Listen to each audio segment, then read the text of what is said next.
Don't sabotage your own fucking future relationship. Wala tayong yagballs mga ropa. Kaya dahil dyan, nawawalan sila ng gana. Kaya nga gusto ko sa inyo, manindigan kayo mga ropa. Humihingi sila ng validation sa atin. Kaya nga kung talagang matalino ang babae, hindi niya gagawin yun. Pipiliin at pipiliin ng lalaki yung babae. Not, what's up guys? Magandang tanghali sa inyong lahat. Ito po ang inyong lingkod, Suplado Moto.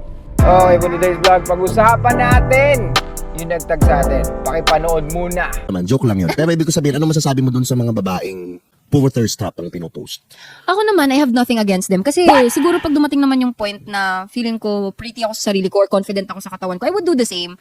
So, depende kasi yun yung ginusto nila. But it doesn't mean mali yung ginagawa nila. Gets mo ba? Kasi marami din ako na nakikitang issue about it na, puro thirst trap lang yung alam mo. Pero minsan may mga thirst trapper naman na sobrang talino pala.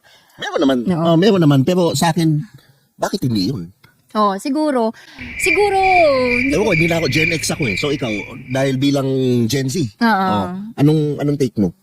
siguro, ang hirap magsalita about dyan eh. Siguro sa akin hindi ako nagtuthirst trap, pero ginagawa ko kasi kung asan ako, feeling ko magaling at masaya ako. Pero pag magta-thirst trap ka, sabihan mo ako, para isa-share ko. Pero hindi, siguro as long as you are confident and happy with what you're doing, as long as yung self-respect mo, okay pa naman at na-maintain mo sa sarili mo, I think there's nothing wrong with that. Wag lang talaga umabot sa time na bumaba na parang kahit ibang tao hindi ka na ma-respect. Hey! So pag nanghingi ka talaga ng opinion sa babae, of course, women empowerment. Pro-women talaga, women to women talagang. Kahit na alam nila, at the back of their mind, hindi gaanong maganda tignan yung pang-thirst trap. Kaya nga thirst trap eh. Ibig sabihin, gusto mong humingi or kumuha ng atensyon. Especially sa mga kalalakihan. Okay, ano ba ibig sabihin ng thirst trap mga ropa? A thirst trap is a slang term for social media posts, often a photo or video intended to attract attention, particularly sexual attention or admiration from others. Particularly sexual attention. So, paanong walang mali sa thirst trap?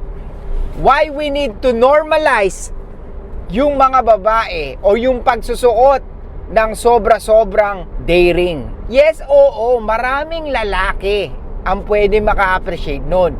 Kasi nga, maraming lalaking uhaw. Maraming lalaki na hindi makapul ng babae.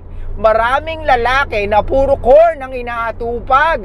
Maraming lalaki na corn lagi, gabi-gabi. Kaya nga walang nangyayari sa mga buhay nila pag sila dumidiskarte. Kasi wala silang idea kung anong nature ng babae. Ano sabi nung babae? Wala naman daw mali sa pagte-thirst trap. Are you sure? Kung ang simbahan, society, mga magulang, trying hard to protect women, di ba? Na hindi mabastos or hindi, alam mo yun, hindi mabansagan. Kasi ito mga ropa, napag-usapan natin to, women have slut shame na tinatawag. Kahit na tama yung pagdiskarte natin sa mga babae, hindi natin sila kaagad makukonvince sumama sa atin. Kahit nasa iyo na lahat yung hinahanap ng mga kababaihan, pwedeng hindi mo pa rin siya mapul agad-agad. Kaya nga, yung direct approach, mahirap mag-work. Kasi nga, ang babae may slut shame. Kahit gaano ka pa kagwapo, gaano ka kayaman, kahit nasa yung lahat, hindi ibig sabihin nun, sasama na siya at bubuka ka na siya sa'yo. Okay? So, wag tayong delusional. Tayo mga lalaki, we need to live in reality. Na pag wala kang kayang i-provide, wala kang kwenta. And accept that. Kasi doon magsisimula na pagbutihan mo sa buhay at pagbutihan mo sa sarili mo na meron kang gawin at para hindi ka naiiwanan. Okay?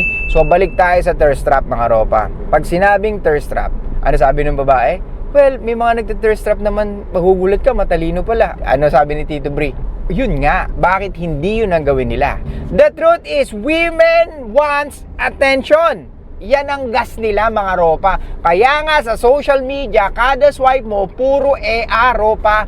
Iilan-ilan lang yung mga lalaki na nakikita mo na nagpo-post ng mga about sa sarili nila.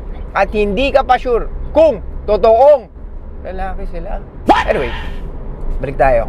So mga ropa, ilan sa mga pinapanood nyo ang ganito na ginagawa ni Suplado Moto? Ilang kami? Wala pa yata sa 10. Sa mga nagtatag sa akin, ang nakikita ko palang 4. Dahil hindi ganun karami ang nabubuhay sa realidad. Kaming mga gumagawa nitong movement na to ay para sa inyo. Para maintindihan nyo na dapat meron tayong paninindigan bilang lalaki. Na hindi tayo basta-basta umaagri sa mga gusto ng mga babae. Kasi dahil dyan nawawalan sila ng gana sa ating mga lalaki. Dahil tayo'y agreeable at walang kwentang lalaki. Wala tayong yagballs mga ropa. Kaya dahil dyan nawawalan sila ng gana. Naghahanap sila ng dominant, naghahanap sila ng superior. Pero pag nakita nila, sinusubukan pa rin nila. Kaya nga gusto ko sa inyo, manindigan kayo mga ropa. Kahit mawala siya sa buhay mo, focus ka dapat sa purpose mo. Okay? Huwag kang magpapadala sa mga sinasabi ng iba. Di baling makancel ka basta alam mo ang totoo at hindi ka nagpapadala sa mga delusional na gusto nila. Gets? Ropa, ang kabataan ng pag-asa ng bayan. Paano yun kung 4 o 5 lang kaming gumagawa nito? Kaya ba namin baguhin ang paniniwala nyo na dapat ganito ang lalaki? Of course, mahirap sa amin yun. Nandiyan pa yung mga kumukontra na hindi daw dapat ganun. Talaga ba? Ano bang nakakabuti sa mga kalalakihan? Ang tanging nakikita sa ating mga lalaki is yung kung anong kaya nating maibigay, kung anong purpose natin at makikinabang ang sambayanan. Kaya nga kung wala tayong gagawin, lalong-lalo na sa sarili natin, anong mangyayari ropa sa kinabukasan natin? Thirst trap? Okay lang daw? Nye. Your mom, your church, ano pa, society is trying to protect you na hindi ka mabastos. Di ba? Alam mo, disconnected na tayo sa realidad. Karamihan, di na nila alam kung bakit dapat manamit ang mga kababaihan ng mga mahahaba. Ang alam na lang nila, dapat magbihis ka na maikli para kapansin-pansin ka. Hindi yon mga ropa. Ladies, oo, makinis ka. Oo, maganda ka. Kung totoong maganda ka at confident ka, hindi mo kailangan humingi ng atensyon sa social media.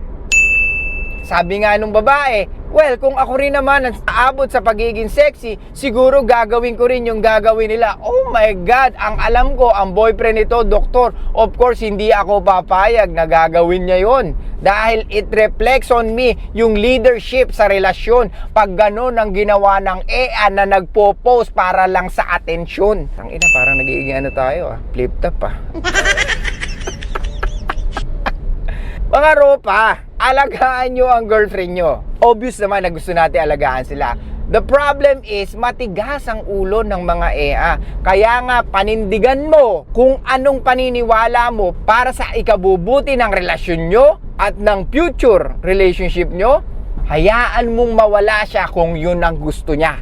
Huwag mong pipigilan ng EA kung makikipaghiwalay siya dahil masasayang ang oras mo na pilitin kung anong tama para sa kanya. Ang babaeng mataas ang atraksyon, wala kang dapat gawin kung hindi ilid siya. Pero kung ang babae mababa ang atraksyon sa'yo, alam mo na nasasakit ang iyong ulo. Ropa, balik tayo sa thirst trap. Gusto mo ba yung girlfriend mo gagawin yun kahit in a relationship na siya? Or gusto mo ba yung babaeng kikilalanin mo or makikilala mo, ganun ang social media niya? So alam mo na itong babae na to, gusto lamang ay puro atensyon at pwedeng mahirapan ka kung sakaling magkaroon kayo ng relasyon. Kaya kung matalino talaga ang babae, hindi niya gagawin yun. Kagaya ng sabi ng babae, na maraming matalino namang nagte-thirst trap, pero ang tanong ni Tito Bri, bakit nga hindi gawin yun? Kasi nga, ang totoo, gasolina ng mga babae ang atensyon nating mga lalaki. Kaya nga, the more na binibigay mo ang atensyon mo sa babae na hindi man lang niya pinaghihirapan na dahil nag-post siya ng sexy, andyan ka, bigay ka ng bigay na para kang tanga na akala mo naman papansinin ka na. Hindi mo alam, ginagamit niya lang ang social media mo para sa likes, na makukuha niya. Maraming simp na lalaki, maraming marurupok na lalaki, maraming panay-jabol gabi-gabi dahil wala silang kayang ipagmalaki, lalo na sa kanilang sarili. Nakakalungkot isipin na porn lang ang kaligayahan mo, Ropa, na hindi mo alam na mas meron pang mahalaga na dapat mong gawin para sa buhay mo, inaka. Nako, Ropa! So, balik tayo. So, thirst trap, mga Ropa, hindi ito nakakabuti sa ating mentalidad. Kaya nga ito sinabi ko na sa inyo, alisin nyo na yung mga pinagpapalow nyo ng mga sexy babae o yung mga nagte-thirst trap na babae dahil walang kayang i-provide yan sa inyo kundi kalibugan lamang. Ang goal doon is for you to like them, okay? Humihingi sila ng validation sa atin. Kaya nga kung talagang matalino ang babae, hindi niya gagawin yun. At kung mataas ang self-esteem ng isang babae at confident siya talaga sa sarili niya, hindi niya dapat gawin yun. Okay? This is facts, mga Ropa. Hindi yung, grabe ka naman, pag nag-post ba ng ganun, ibig sabihin, hindi na confident? Yes. Yes. Grabe ka naman, paano kung yun ang trabaho niya? Well, ibang usapan yun. Pero kung magpo-post ka for the sake of like, for the sake of attention, just to get, yung, alam mo yun, yung mga unwanted attention, alam mo, makukuha mo yan. Tapos magre-reklamo sila, bastos doon ng mga lalaki. Ikaw tong naglagay sa sarili mo dun sa lugar na pwede kang ma-approach ng unwanted attention o yung mga bastos na lalaki. Ang bastos na lalaki, of course, hindi nag-iisip yan. At the back of their mind, nanginginig na yan. Because dahil may society, hindi tanggap yun sa atin, di ba? So, anong gagawin niya? Pipigilan niya yun. Pero ang totoo, gigil na siya. Kaya yung iba, hindi na nila mapigilan. Sasabihin talaga nila kung anong nararamdaman nila. Kaya nga, ladies, kung talagang confident kayo, bilang babae, you don't need to show your body. You're just only sabotaging your future relationship pag ganyan. Why? Because ang mga lalaki, pipiliin ang mga babae na marunong magprotekta sa sarili. Kahit anong gawin natin, hindi nawawala yung bastos na lalaki, okay? Hindi natin kayang pigilan yung mga lalaki na magsasalita ng mga bastos na pananalita. Anong mas madaling palitan? Yung pananamit o yung pag-uugali ng mga bastos na lalaki? Hindi ko pa pala napopost yun, mga Ropa, may post tayo nun. Uulitin ko, anong mas madaling palitan? Yung pananamit o yung pag-uugali ng mga bastos na lalaki? Hindi natin maiaalis yan. Diba? Well, syempre, hindi rin natin maiaalis yung mga babae na gusto ng atensyon sa mga lalaki. Kaya nga, ladies, pag mataas ang standard nyo, itataas ng lalaki ang standard nila. Okay? Pero kung ang lalaki mataas ang standard at ikaw mababa, mapag-iiwanan ka. Gets? Uulitin ko. Pag ang babae sobrang taas ng standard at pinotektahan niya ang sarili niya, lagi siya makakahanap or makaka-attract ng lalaki na pinapangarap ng karamihang babae. Pero kung ikaw low standard ka, expect mo lahat ng lalaki or karamihang ma-attract mo, low standard na lalaki. What? Okay? Pero pag ang lalaki nasa kanya lahat dahil pinagbutihan niya, expect mo papansinin ka niya? Of course not. Pipiliin ng lalaki yung babae na talagang pinoprotektahan ang kanyang sarili. Okay? Uulitin ko ulit para tumanim sa utak nating mga lalaki at mga babae. Pag babae ka, kailangan mong itaas ang standard mo. Ladies, pag ang lalaki na gusto nyo or pinapangarap nyo, mayaman, pogi, matangkad, nasa kanya lahat, tingin mo ba tsatsagain niya yung babae na panay thirst trap para sa atensyon ng mga ibang lalaki? Of course not. Yung mga lalaki, the more na successful ang lalaki, the more na maikli ang pasensya niya sa babae. Lalo na kung ikaw, kaya mo lang i-provide is mukha mo at katawan mo. Pag ganun ang kaya mong gawin, of course, yung lalaki na pinapangarap mo, pwedeng hindi mo makuha kahit ano pang gawin mo. Okay? So, thirst trap. Ladies, don't sabotage your own fucking future relationship. It doesn't give you any benefits at all sa mga lalaki na pinapangarap nyo. Tandaan nyo, pag nag-thirst trap ka, ang makukuha mong attention is only sa mga lalaki na uhaw at walang iniisip kundi paligayahin ang kanilang sarili. Okay? Ladies, always protect yourself. And the first thing you can do is to dress properly and don't do fucking thirst trap. Okay, so yun lang guys. Thanks so much. I'll see you guys next time. And bye-bye.